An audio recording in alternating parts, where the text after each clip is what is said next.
There's this trope in horror movies of the isolated house in the woods, standing alone at the end of a long driveway.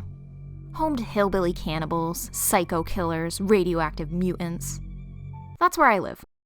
And I don't think it's scary. I know there aren't any murderers lurking around here, except for the 1 or 2 times when that's happened. I mean, there's hardly anyone to kill. They have better places to be. Come back up here to hide the body. But us forest dwellers aren't exactly alone. There are animals all over the place. So many that I just anticipate jump scares 24/7. You're walking around outside, glance down, and oh, look, you're about to step on a toad the size of a grapefruit. Or you look out the window, turn away for 0.4 seconds, look back, and oh, look, there's an army of turkeys just staring you down. Menacingly. Driving can be especially scary because you never know what's going to jump out in front of you. Deer, foxes, bobcats, possums, porcupines, owls. Deer are especially a concern. I've had a few close calls, but I've managed to avoid them so far.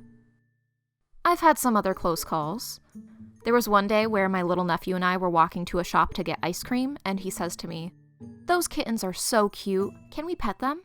And I was like, "What the hell are you talking about, kid?" Only to look down and see a skunk just walking right alongside next to us with a train of 5 little fluff balls following her. No. But you want to hear about the big scary animals. Let's talk about black bears. Sometimes they end up wandering around in the middle of town, and then the road is blocked off by police and animal control trying to move them away safely. That's always interesting. Personally, I've had just one bear encounter. So far. I used to have a job where I worked from 10 a.m. to 10 p.m. Towards the end of my shift, things were pretty quiet, and I could usually hear when my coworker would arrive for the night. At 9, I heard what I thought was a car door. Tyler's really early today.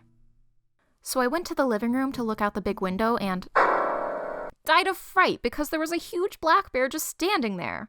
Probably waiting there so that she could scare me because, honestly, it was pretty funny. I'm rarely startled, but when I am, I look something like this. The sound that I heard was her baby knocking around the trash cans, trying to tip them over. Well, it wasn't a baby. More like a teenager bear. Probably going through a rebellious phase. When Tyler actually arrived, I made him stand on the porch to watch me walk to my car because it was parked next to the trash cans. I told our supervisor about the bears, and her solution was to give me a tiny bell to ring as I walked to my car so that it would scare away the bears. Tell me, please. Do you think a bear is really going to be scared of this? She gave me a goddamn dinner bell. Hey guys, come on out, I'm here. Come and get me. Bears freak me out, but you know what else is scary? Coyotes. Coyotes. I've always called them coyotes growing up, but my friends at college tease me mercifully for it. I tried to research the correct pronunciation while I was writing this script and didn't realize it was such a contentious issue for some people on the internet.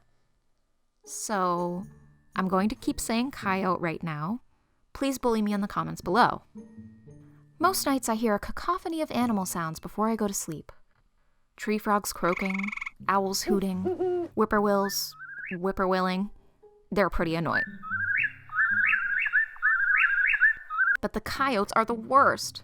Whenever they communicate with each other, it sounds like a fight to the death. It's so unsettling, especially late at night when you're trying to fall asleep and just outside your window they're all...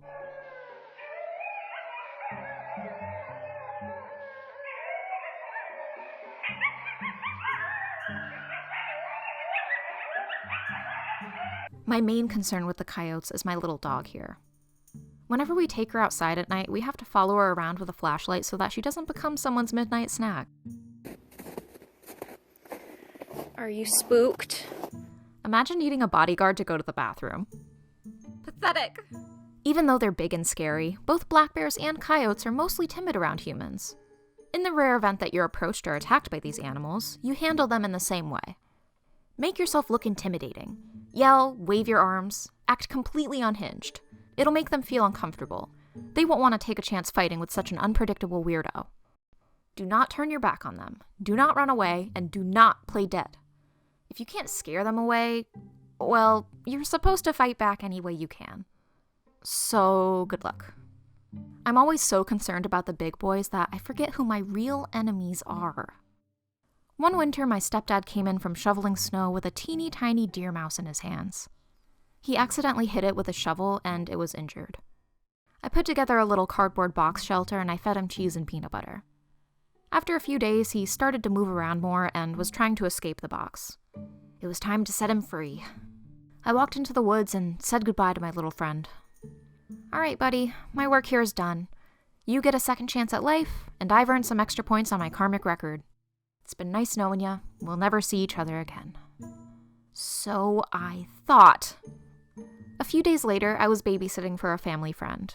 By babysit, I mean their kid was already asleep, and I sat on their couch and watched Netflix until his parents came home at 3 a.m. Pretty sweet gig, honestly.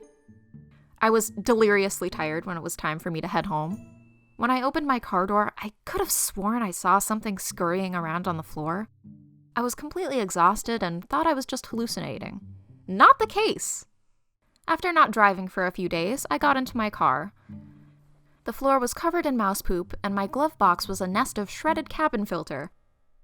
So now, to prevent an invasion of freeloading mice squatters from moving into my car, I have to keep peppermint oil in the glove box at all times.